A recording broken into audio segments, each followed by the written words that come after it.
Hello friend, welcome to Rajesh study IQ। दोस्तों, आज मैं आप लोगों को संख्या पद्धति यानी नंबर सिस्टम के सभी प्रकार के संख्या पद्धति को एक आसान भाषा में बताऊंगा, जिससे आप लोगों को एक ही बार में अच्छे से याद हो सके। और अगर आप पूरा वीडियो देख लेते हैं तो आप लोग इसे कभी नहीं भूलेंगे। और इसी तरह के इंपॉर्टेंट वीडियो पाने के लिए इस चैनल को सब्सक्राइब करके बेल आइकन को दबा दें, जिससे आने वाले प्रत्येक वीडियो का नोटिफिकेशन आप तक पहुँच सके। तो आइए वीडियो देखते हैं। आज हम संख्या पद्धति यानी नंबर सिस्टम को पढ़ेंगे। संख्या पद्धति के कितने प्रकार होते हैं उसको पहले देख लेते हैं, फिर डिटेल में देखेंगे। संख्या पद्धति के 12 प्रकार होते हैं। कौन कौन से होते हैं? पहला देखिए, प्राकृतिक संख्या जो 1 2 3 4 से शुरू होता है। सम संख्या, विषम संख्या, पूर्णांक संख्या। पांचवा कौन सा है? पूर्ण संख्या। छठवां है भाज्य संख्या। सातवां अभाज्य संख्या। आठवां जो है अभाज्य संख्या। नौवां है परिमेय संख्या। 10वां अपरिमेय संख्या। 11वां है वास्तविक संख्या। 12वां है अवास्तविक संख्या। अब इसको हम डिटेल में देख लेते हैं। पहला देखते हैं प्राकृतिक संख्याएं। गिनती में उपयोग की जाने वाली सभी संख्याएं प्राकृतिक संख्याएं कहलाती हैं। देखिए एग्जाम्पल देख लीजिए, 1 2 3 4 5 6 7 8 9, ये सभी संख्याएं क्या है? प्राकृतिक संख्याएं हैं। 10 भी होगा, उसके बाद जितनी भी गिनती में उपयोग की जाएंगी वो सभी हमारी प्राकृतिक संख्या होती है। नेक्स्ट देखते हैं, दूसरा है सम संख्याएं।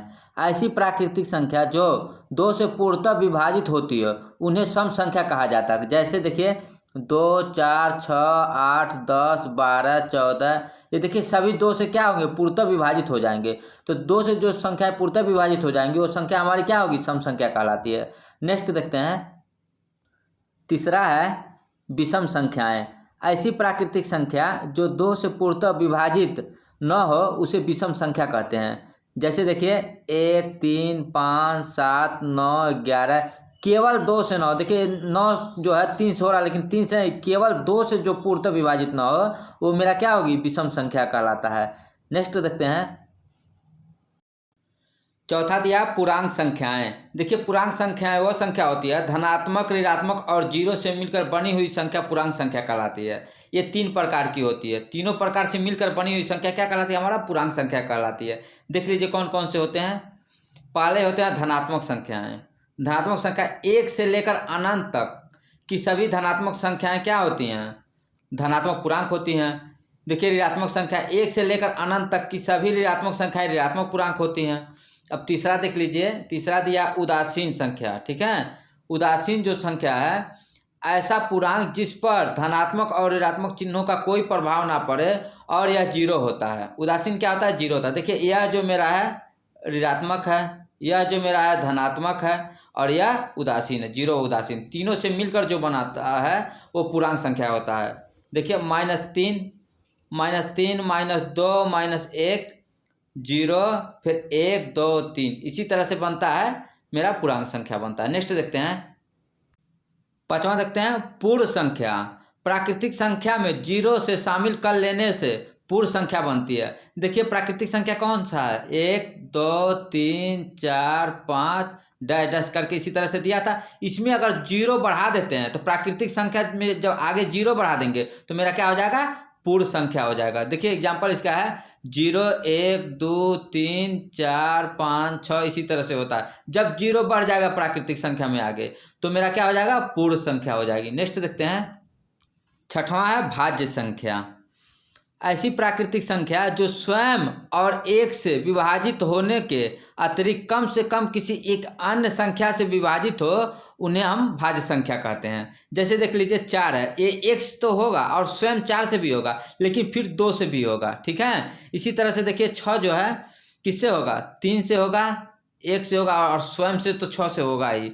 ठीक है, 1 और स्वयं से विभाजित हो और उसके अतिरिक्त किसी एक अंक से विभाजित हो वो मेरा भाज्य संख्या होता है। ऐसे देख लीजिए 9 देख लीजिए, पहली बात तो 1 से होगा, ठीक, इसके पर से 9 से भी होगा और 3 से भी तो होगा। देखिए इसी तरह से ये हो रहा है तो मेरा क्या हो जाएगा? ये मेरा भाज्य संख्या हो जाएगा। नेक्स्ट देखते हैं, सातवां है अभाज्य संख्याएं।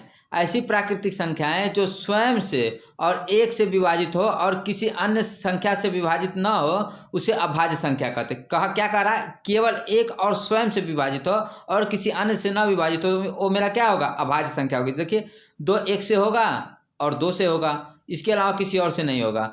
3 भी 1 से होगा और 3 से होगा, 5 भी 1 से होगा और 5 से होगा, 11 भी 1 से होगा और 11 से होगा, 13 भी 1 से होगा और 13 से होगा, 17 भी 1 से होगा, 13 से होगा, और किसी अंक से क्या हो रहा है, विभाजित नहीं हो रहा। तो ये मेरा क्या हो जाएगा, अभाज्य संख्या हो जाएगा। नेक्स्ट देखते हैं 8वां देखते हैं सअभाज्य संख्या। कम से कम 2 अभाज्य संख्याओं का ऐसा समूह जिसका एचसीएफ यानी महत्तम समापवर्तक 1 हो सअभाज्य संख्या कहलाता है। एग्जाम्पल देख लीजिए 5 और 7। 5 और 7 का महत्तम समापवर्तक क्या होगा, 1 होगा।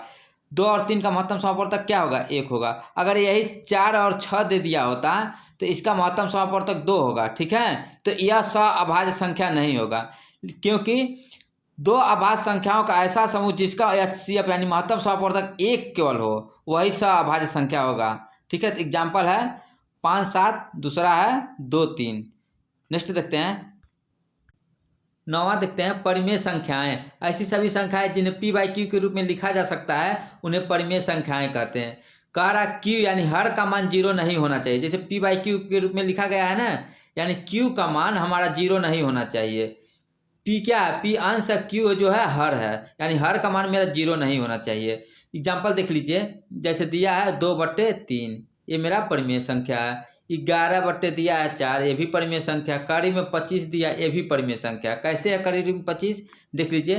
देखिए कड़ी में 25 को लिख सकते हैं कड़ी में 5 × 5, 2 में से 1 निकाल देंगे तो क्या हो जाएगा, 5 हो जाएगा। 5/1 लिख सकते हैं ना, 5/1 हो गया ना p/q के रूप में, यानी ये मेरा परिमेय संख्या। ये अगर 0 रहता है यही 1 की जगह तो परिमेय संख्या नहीं होता। नेक्स्ट देखते हैं 10वां देखते हैं अपरिमेय संख्याएं।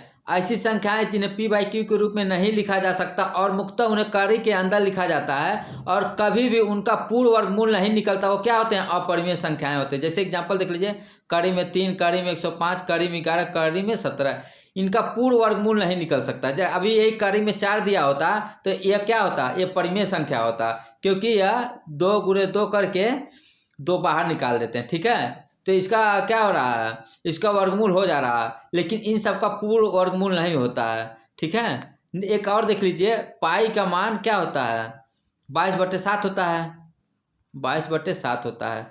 तो कभी कभी कंपटीशन में पूछता है पाई अपरिमेय है कि परिमेय है, तो पाई आप लोग याद रखिएगा कि अपरिमेय संख्या ना कि परिमेय। अभी यही 22/7 दिखे लिख के देगा तब तो मेरा परिमेय है, ठीक है। लेकिन केवल पाई पूछेगा, पाई क्या है, तो आप लोग पाई का मान जानते रहिएगा, मान से नहीं मतलब है, ये जानते रहिएगा पाई जो है मेरा अपरिमेय संख्या, मोस्ट इंपॉर्टेंट है, कभी कभी कंपटीशन में पूछ लेता है। तो पाई क्या है, मेरा अपरिमेय संख्या है। अब 22/7 मेरा क्या है, परिमेय संख्या है। नेक्स्ट देखते हैं 11वां देख लेते हैं वास्तविक संख्या।